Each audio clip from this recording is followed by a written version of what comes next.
Xin chào mọi người. Đây là cảnh bãi dứa Vũng Tàu. Mời mọi người xem bãi dứa.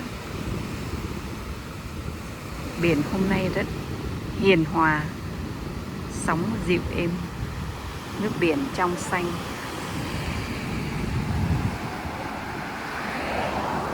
Đến Vũng Tàu bạn hãy tắm biển ở bãi dứa, nước rất là trong và mát.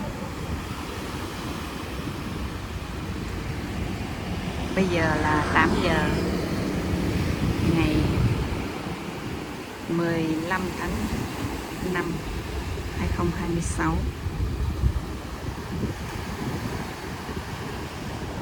Bãi dứa thật tuyệt vời phải không các bạn?